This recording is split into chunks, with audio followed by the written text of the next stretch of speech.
Kashmir silks Chennai KK நகரில் மிக பிரம்மாண்டமாக திறப்பு விழா சலுகையாக பட்டுப்புடவை வாங்கினால் தங்கம் இலவசம், இதர ஆடைகளுக்கு வெள்ளி இலவசம். கான்டாக்ட் 9884195001. இன்னைக்கு குடும்பம் என்ன சொல்லிச்சு? நிலா நிலா ஓடிவா, நில்லாமல் ஓடிவா, மலை மேல ஏறிவா, மல்லிகைப்பூ கொண்டு வான்னு. ஆனால் நிலாவை வீட்டுக்கு அடைத்திருந்த குடும்பத்திலிருந்து ஒரு பிள்ளை வந்தான். டே நிலாவை நீ கூப்பிடாதடா, நீ நிலாவுக்கு போடான்னு சொல்லி கொடுத்தது எதுன்னா அது சமுதாயம் தாங்க. ஒரு பையன் என்கிட்ட என்னுடைய மாணவன் எழுதுனான், கண்ணே நிலவுக்கு போவோம், இடம் ஒன்று பார்ப்போம்னா. பையன் கவிதையை படிச்சுட்ட உடனே சந்தோஷமாயிடுச்சு. இந்த பூமியில் இல்ல தன் காதலியை அழைத்து கொண்டு நிலவுக்கே போகிற அளவுக்கு இன்றைக்கு வந்திருக்கிறான்னா சமுதாயம் சொல்லி இருக்குது. ஏன்டா நிலாவுக்கு கூட்டின்னு போன ஆசைப்பட்டேன்னு லோக்கல்ல ஏகப்பட்ட டிஸ்டர்பன்ஸ் இருக்கு சார், அதனால தான் நான் நிலாவுக்கு போகிறேன்னு சொல்லுகிற அளவுக்கு இருக்கிறதுன்னா ஒரு மாணவன் எழுதுனாங்க ஒரு கவிதை, சொல்லி முடிக்கிறேன். இந்த ஏலகிரி மலைக்கு கூட்டிட்டு வந்திருந்தேன். கூட்டிட்டு வந்த உடனே மார்கழி மாதம் பனி படர்ந்த அந்த மார்கழி மாதத்தில் புள்ளின் நுனியில் பனி துளிச்சுங்க. ஏன்னா தம்பி இதை பத்தி வித்தியாசமா சொல்ற ராஜான்னு ஒரு பையன் சொன்னான், பியூட்டிஃபுல்லாக இருக்கிறது சொன்னான். புள்ளின் நுனியில் பனித்துளி இருந்தது, பியூட்டிஃபுல்லா இருந்தா. ஒரு பையன் சொன்னான், ஐயா நாங்க ஒரு கவிதை சொல்லட்டோமான்னு. டே சமுதாயத்துக்கு வந்துட்டடா, நீ சாதாரணமானவன் இல்லடா, சாதனை படைக்க போற, சொல்லுடான்னு. அவன் சொன்னான், உழைக்காமல் ஒரே இடத்தில் இருக்கும் புல்லே, உழைக்காமல் ஒரே இடத்தில் இருக்கும் புல்லே உனக்கு எப்படி வந்தன வேர்வை துளிகள் என்று எழுதி காட்டுகிற கவிதை இருக்கிறது. அது அற்புதமான கவிதைங்க. இன்னங்க இந்த சமயம் வீட்டுல விரும்பின பாடம் கிடைக்குதா? என் தேசத்து இளைஞனுக்கு என்ன தெரியுமா கஷ்டம்? விரும்பிய பாடமும் கிடைப்பதில்லை, விரும்பிய மேடமும் கிடைப்பதில்லை. அதுதான் கஷ்டமா இருக்குது. என்னையா இருக்குது? நான் சொல்றேன், இவங்க சொன்னாங்களே அற்புதமாக, மனோரஞ்சன் மேல சொன்னாங்களே, வாட்ஸ்அப் ஓபன் பண்றதுக்கு ஒரு லாக்கு, பேஸ்புக்கு ஒரு லாக்குன்னு. ஏமா நான் கேட்கிறேன், அவன் செல்போனை நீங்க தொடாம இருந்தா இத்தனை லாக்கு அவன் ஏமா போட போறா?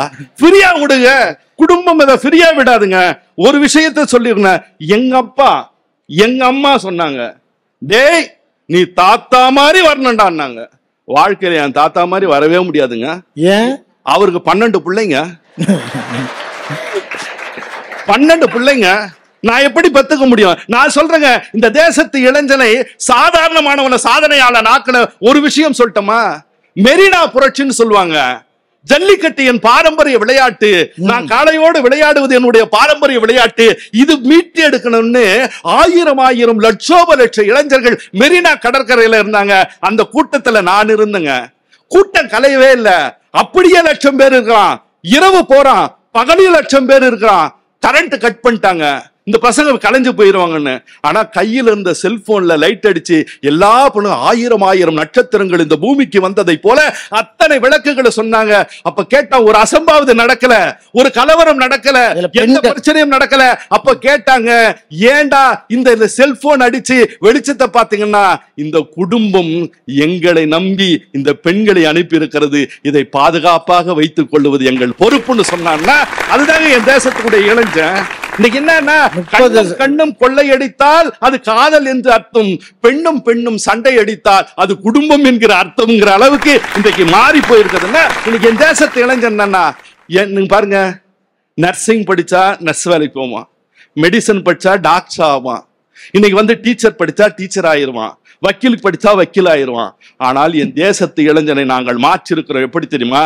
டே நீ என்ஜினியரிங் படிச்சா இந்த நாட்டில் எந்த வேலை செய்ய வேணாலும் நீ தயாராக ஆகி விடுவாய்கிற அளவுக்கு ஆக்கி இருக்கிறோம்னா, இதுவரையில என் தேசத்து இளைஞன்னா ஐடி என்று சொன்னால் இன்ஃபர்மேஷன் டெக்னாலஜி என்று தான் சொன்னார்கள்.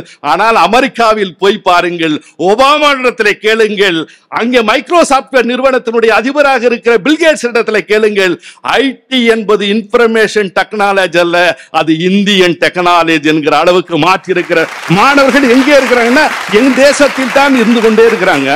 நான் சொல்றேன், இன்னைக்கு பாத்தீங்கன்னா மண்கலத்தை வைத்துக் கொண்டிருந்த குடும்பத்தில் பெண்களை இன்றைக்கு சமுதாயம் விண்கலத்திலே போய் சேரக்கூடிய அளவுல பார்த்திருக்கிறாங்கன்னா, அதான் நான் குடும்பங்கிறது ஒரு கூண்டுங்க. குடும்பங்கிறது கூண்டு. அது குஞ்சு பொரிக்கும் போது இருக்கலாம், முட்டை வைக்கிற போது இருக்கலாம், சிறகு முளைத்தால் கூட அது தங்க கூடாக இருந்தாலும் அது சிறைதான் என்பதை நாம் மறந்து விடவே கூடாதுங்க. வெளியே வாங்க, சிறக விரிங்க, வானமே எல்லைன்னு பாருங்க. அதுதான் வாய்ப்பாக கண்டிப்பா இருக்கணும். ஒரு செய்தி சொல்லி முடிக்கிறேன். அருணாங்கிறமா திருநங்கை குடும்பம் வெளியே போட்டுருச்சியா, குடும்பத்துல இருந்து அந்த பிள்ளைய வெளியே போட்டாங்க. வெளியே வந்து கஷ்டப்பட்டு MA MPhil PhD பண்ணி இன்னைக்கு ஒரு கல்லூரியில பேராசிரியராக இருக்கிறாங்கன்னா அந்த அருணாவிடத்துல கேட்டார்கள், உன் குடும்பத்திலே நீ திருநங்கையாக மாறிவிட்டாயேங்கிறதுனால அலைக்கழிச்சு உன்னை தூக்கி போட்டாங்க. அந்த அருணா சொன்னா என்ன தெரியுமா, என் குடும்பம் என்னை வெளியே அமிச்சிச்சியா. ஒரு குளத்தில் இருந்து குளமே மீனை தூக்கி வெளியே போட்டு விட்டது. ஆனால் அந்த மீன் நீர் இல்லையே என்று வாடவில்லை, தன் வேர்வை துளிகளாலேயே ஒரு குளத்தை உற்பத்தி செய்து கொண்டு வாழ்ந்து காட்டியது. அதுதான் அருணான்னு சொன்னான்னா அந்த வாய்ப்பு வாசலை திறந்து வைத்தது இந்த சமுதாயங்க.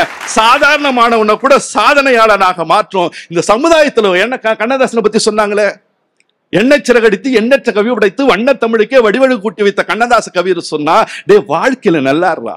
உன் சொந்தக்காரனே நீ நல்லா இல்லைன்னா சொந்தக்காரன் சொல்ல மாட்டான், அண்ணன் தம்பியும் உன் அண்ணன் தம்பின்னு சொல்ல மாட்டான், தண்டச்சோறுன்னு உன்னை விலக்கி வைக்கண்டா இந்த வீடு. ஆனா வாழ்க்கை எப்படிடான்னா, இது என் வெட்டிங் டே கெடுத்தது, இது என் பர்த்டே கெடுத்ததுன்னு போடுவோம். இதுவே கிழிஞ்சிச்சுன்னா கந்த துணியா நம்ம வீட்டு அடுப்புங்கரையில கறி துணியா சட்டி பிடிக்க வைப்போம். கண்ணதாசன் சொன்னா, இந்த துணி எப்படா வருது, பருத்தி காட்டுல ஒரு பஞ்சு வரும், பஞ்சுல நூல் ஆக்குவான், நூலை சாயம் தோய்ப்பான், சாயம் தோச்சு ஆடையா நெஞ்சு டைலர் கிட்ட கொடுத்து வெட்டி போட்டுவோம். அதுதான் சொன்னா, கரிச காட்டு கழனியிலே சில கால்கள் உழுத உழவு, சில கைகள் கனிந்த கனிவு, குடிசையிலே எரிய விளக்கை போல இலைகள் 2 வரவு, அது இயற்கை தந்து அழகு. பருத்தி என்றொரு செழிவடைந்தது பருவ பெண்ணை போல எங்க கரிச கழனி மேலே, அது சிரித்து அழகில் காய் வெடித்தது சின்ன குழந்தை போல.